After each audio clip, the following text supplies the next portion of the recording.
welcome back to another video. I kind of missed filming this kind of videos, kind of like tutorial. Very excited to film this video for you today. It's going to be all about sublimation. I've been doing sublimation for maybe 7-8 years now, so I learned a few things along the way, and I wish I had a video like this when I was starting out, letting me know the pros and the cons and everything about it that I didn't know and that shocked me a little bit when I was starting out. In the end of the video, I'm going to leave a list of pros and cons. Also, I'm going to let you know if it's worth it for you or not. If you enjoy these kind of videos, don't forget to subscribe to my channel because it really helps for me to continue to make them. Let's get into the video. First things first, and something that is very important, what is sublimation? You're looking at me like I have no idea what you're talking about, Bia. Sublimation is a printing technique. Basic sublimation is the thing that we learn from school. It's liquid turning into gas. So when this specific sublimation ink gets to higher temperatures, it turns into gas, and that makes it easy to adhere to certain materials. So that's basically the sublimation technique in a nutshell. That's basically what happens when you put the printing paper with sublimation ink together with materials on a heating press. They don't get just on top, they really bond to the materials. The thing is, sublimation doesn't work with all the materials. They only work like in terms of fabric, they only work with polyester, they don't work with cotton. And most of the times you have to work with white fabric or very light fabrics because they don't have like a white base, you won't see the colors basically. Regarding fabrics, they have to be 100% polyester or they won't adhere to the fabric itself. And in terms of other materials, they need to have special coatings or special treatments beforehand. So in terms of mugs and bottles and even coasters, they don't work with all of these materials. They have to be specific for sublimation. They have to have certain treatments prior to the sublimation itself. So you always have to search for sublimation materials when you are looking into sublimation blanks, so that they work and you're not wasting your money. Regarding sublimation, this is one of the things that you actually need an investment to start with. So you need to get materials and you need like printers and paper and all of that, and you need to get sublimation blanks, which is what we call the products that you use for sublimation, like blank socks, blank coasters, blank keychains, blank mugs. Regarding the mugs, they come like this with nothing on them, so that's why we call them blanks. Regarding the products itself, especially the machines, you're going to need a printer. This can be a specific sublimation printer. There are already some sublimation printers out there, but a few years ago I had no idea they existed, or maybe they didn't exist at all. So there was two options. You could get an inkjet and transform like a normal printer, and you can transform that inkjet into a sublimation printer basically by putting sublimation inks inside. This, I have to warn you, because you'll lose your warranty. So if you're getting a new printer, you put sublimation inks inside, you will not have a guarantee anymore. So keep that in mind. Basically, you get a normal printer. For like ink cartridges, you'll need to buy the ink cartridges with the ink, sublimation ink inside already, or you might have to get the sublimation inks in like bottles, and you're going to have to put the ink inside with syringes. So it's a little bit of a process. I really advise you to get an eco tank or something similar. In the beginning, I had to put the inks inside with a syringe as well, but it's a lot easier than with ink cartridges. But now I can actually get on the inks with the nozzle for the inkjet itself. So I just fill my eco tank with sublimation ink as I would fill with the normal ink. It's very easy, and the ink is very affordable. So I would really advise you, if you want a more easy thing, I would go for an eco tank, but they are a little bit more expensive. So it's a little bit of an investment, but it will make your life so much easier. I'm going to mention this a little bit more ahead, but if the clog, which is going to happen with sublimation printing, they are going to be a lot easier to unclog and clean, but I'll mention that a little bit more ahead. So you have the printer, you're going to have to buy sublimation ink, and make sure it is sublimation ink. I knew that I had to buy sublimation ink. I was on Amazon trying to find sublimation ink, and somehow within the suggested products, I ended up buying normal, and I didn't realize, I only realized after I printed my designs, I put them on the press and nothing was printing, and I was like, what is happening? This is not working, this is supposed to work. And then I realized that I bought normal ink, so it was a mess. I had to take all the ink, I had to purge all the ink from my printer. It was very, very messy, and I had to clean up my printer manually with syringes and a cleaning product and dismount all the printer. So make sure, at least when you buy it, make sure it says sublimation ink on the package before applying the ink to your printer. You also need sublimation paper, but for me this is a little bit of a debate.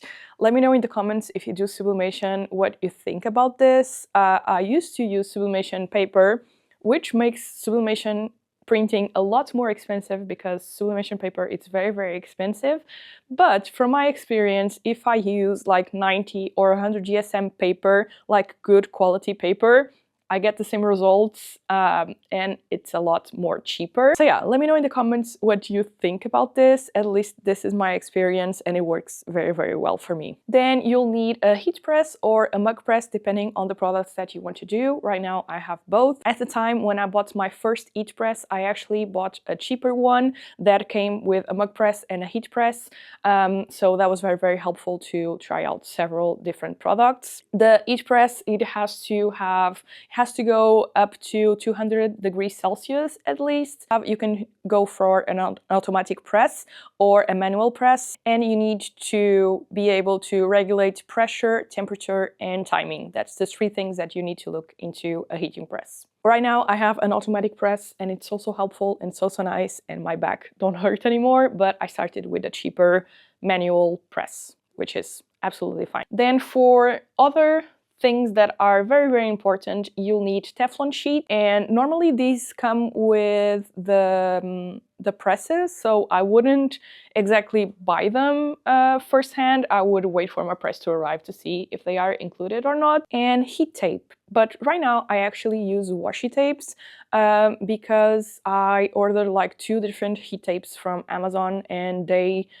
were leaving marks on my products, so I kind of gave up, and I'm using washi tape right now, but it loses the glue part a lot easier, but now I'm used to it. But for starting, I would really advise you to get heat tape, but try it out on a cheaper product because I lost a bunch of bottles. So sublimation printer, it's very, very fun, but it's definitely a technique that you need to invest a lot upfront. Even if you are buying cheaper materials, you still need to get a printer, you still need to have an e-press. Buying the cheaper materials and buying an eco tank, I remember at the time I spent, I think it was 500 euros. Printers were a little bit cheaper back then, so maybe put that money on the side and try to search for the better materials, and if you have money to invest on it. Okay, let's talk about printing and printers, because I know this is the thing that people struggle the most, and that's where I struggle the most. So let's chat all about it. First things first, when you are buying an ink, you can actually search if they have color profiles. These are called ICC profiles, and you can search the ink brand and ICC profile on Google, and then you can install them, and this will make it easier to get the colors right, because you are actually using those specific inks profile to print. So that'll make it easier. So before buying the prints, you can actually check on this online. Normally in the description of the product, you can also see if they have ICC profiles. So if you have this installed, it will be a lot easier to color match, because the printer, you're going to install the ICC profile into your printer directly. Don't stress out if the colors are not looking right. First of all, the colors that come out of your printer when you are printing are going to be totally insane. So they are not going to be the colors that you're going to get when you put them on the press. So keep that in mind.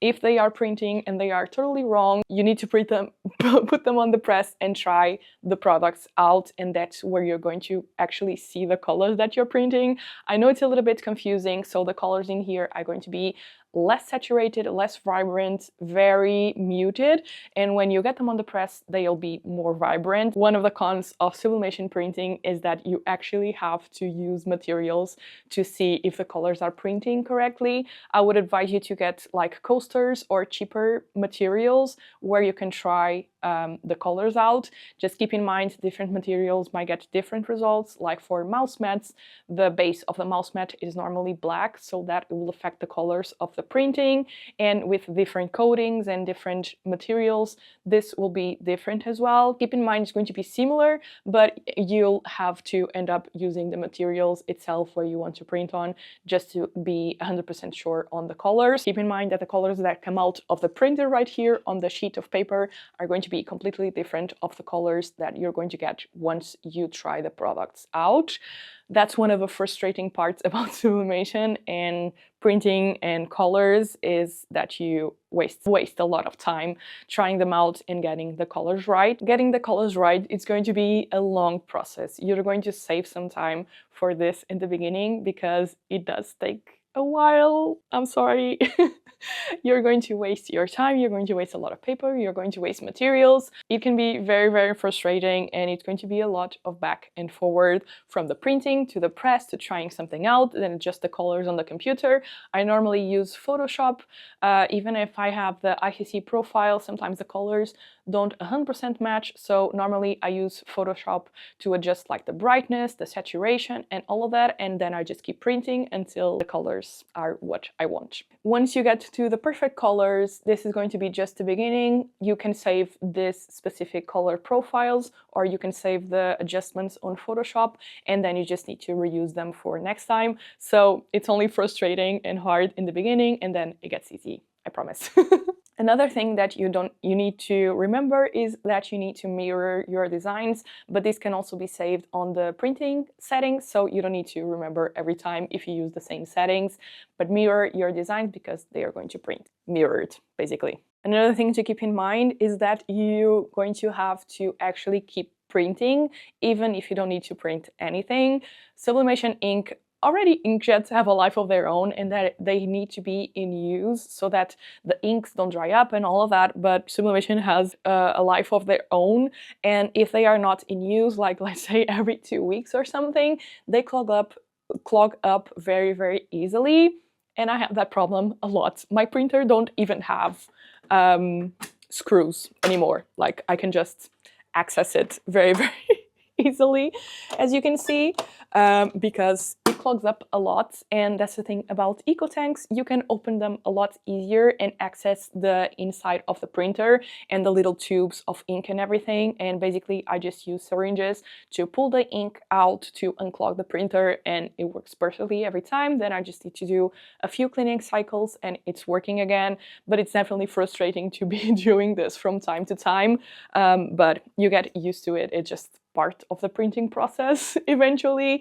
but keep in mind that if you remember, and if you're not like me, and if you remember to use it a lot more regularly just to keep the inks running, it's not going to happen as much. I just keep forgetting, so I keep unclogging my printer. And that's the thing, because if I would get this printer with ink cartridges and I would have to open them, I can't access it. I have to dismount like all of these top parts, and it's a lot harder than this one. That's my biggest advice. Regarding the process, it's very, very simple. You just need to print your designs on the printer. You basically glue it to the materials that you want to print on with heat tape or washi tape, whatever you prefer, and then you put them on the press. Taping part, you need to be very, very careful, especially with more like 3D kind of materials like mugs, bottles and stuff like that. They have to be taped very, very well,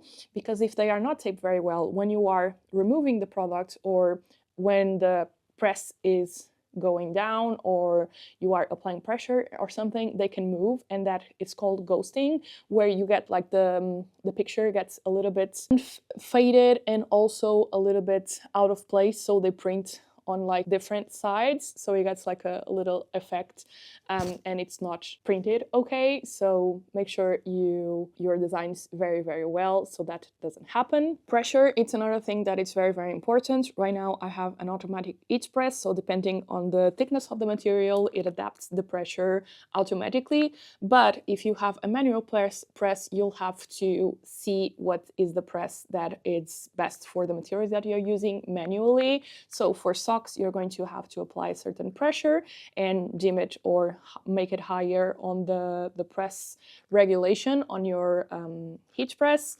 and that is going to be different for all the materials, but it can make a difference on the printing, on the fading of colors and ghosting as well. So that's a very important part. Regarding the temperature and the timing, you just have to follow the requirements of the materials. Certain materials can have certain requirements. Normally, you can get this from your suppliers or you can get them online. From what I've learned, most of the materials that I used is at 200 degrees Celsius for 75 to 80 seconds. The temperature and the timing that I use for most materials, like mouse mats, mugs as well, my bottles, socks, all of that, and cleaning cloths as well. For the setup itself, I would really advise you to have a dirty versus a clean setup, especially if you use other printing techniques. So for my sublimation, this is what I use. So I have the Teflon sheet. This I only use for sublimation.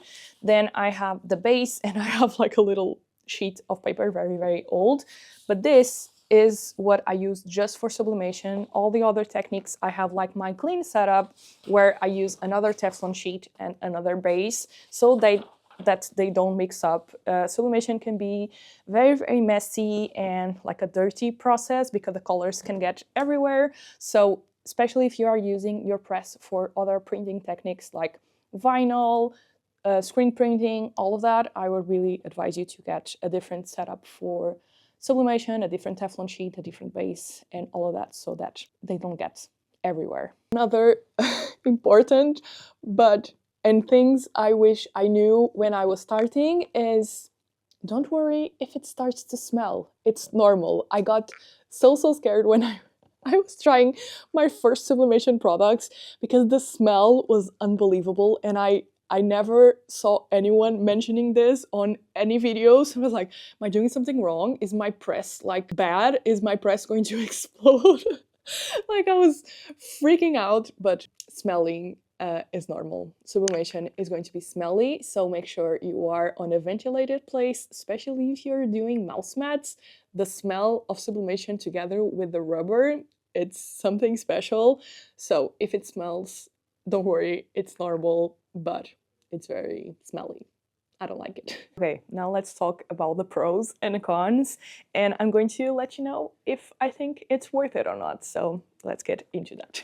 I'm going to talk about the pros first and then the cons. So the biggest pro for me, it's the longevity of the products and the printing, because the ink is actually adhering to the products, so it makes it a lot more durable than other techniques like DTFs or UV DTF or vinyl or something, because it's only like gluing to the surface of the material. So with sublimation is actually adhering to the fibers or the material itself. You are doing the products yourself, so you don't have to manufacture products, you don't have to go through minimum order quantities, you can do the designs that you want, you can try the products that you want, you can just try one of each or two of each, and that will be fine because you're just buying blanks with lower quantities and stuff. I can go through a market and just take 3 pairs of socks for one design and see if it sells or not. And if I would be manufacturing the products, that wouldn't happen. I would have to order 100 or 500 or something like that. And especially if you have the goal of making personalized products, that's a very big pro for you as well, because again, you only have to make one of each. Like if someone wants the name, their name on a mug, you can just do that very, very easily. Now, regarding the cons. So the biggest one for me, it's the learning curve that you have to go through, especially in the beginning, and all the wasted products that you have to go through to get the colors right or something. This doesn't only happen in the beginning, like sometimes when I change inks because my inks like disappear from the market or something, I have to do the color correcting again. If I'm not using the printer for a month or something, I have to do the color correcting again because it gets all messed up. So this is something that I have to go through like maybe 2 or 3 times a year, and can be very, very frustrating, especially if you have a tight budget. Keep this in mind because you, especially in the beginning, you're going to have to go through a lot of materials, a lot of paper, a lot of ink. So maybe keep that in mind. Another big con is that it only works on certain materials with certain coatings and certain characteristics. But you already go into it knowing this, but it can be a big con if you are not finding the right materials for you. So I really advise you to look into the materials again before going all out and buy the printer and the press and all of that, and see if you like them or not. Another big con is that it is a big investment up front. You're going to have to get the printer and the press, and only that is going to be already super, super expensive. Then you have to get all the other materials, the EAT tape, the paper, the inks and all of that. So definitely see if it's an investment that you want to make. And the last one that I put here, it's the smell. Why is it so smelly? This is one of the things that always bothers me every time I'm printing stuff, especially when I'm doing a lot of socks. The smell keeps in the studio for days and days, and sometimes people visit me and I'm like, sorry, I was printing socks. It's so weird. Anyway, my final thoughts. Is it worth it or not? And the answer, as always, is it depends. For me, it is very, very worth it. I can make socks, I can make mugs, I can make my bottles, which I love so, so much, and they sell very, very well on markets. It really depends on your goals. It really depends on the focus that you're going to put on it. If you're going to use it for a lot of products, if you're only going to use it for one specific product, is it worth it? Is it not? It depends on the investment that you're going to have up front. If you're going to sell a lot, but that's something that you never really know. But for me, it was a big shift on my business when I got my sublimation printer and I could start exploring new products without, again, having to go to a manufacturer, having to order a big minimum order quantity and get stuck with a lot of products on my studio or my office or my home or whatever. So for me, it has been very, very worth it. My machines have been paid for a long time, and I didn't have to substitute my printer, which I'm very, very happy. I know some friends that already go into like their 5th or 6th printer. I think it's something that you have to take into consideration, everything that I mentioned on this video, especially the big investment part. But I think it's a very, very interesting technique. You can do so many interesting things with it, especially if you're doing markets. You can offer so many different things, and especially if you're also doing personalized products, I think it can be a big difference in your business. Those are my thoughts, the pros and cons, and then I leave it to you to decide if it is for you or not.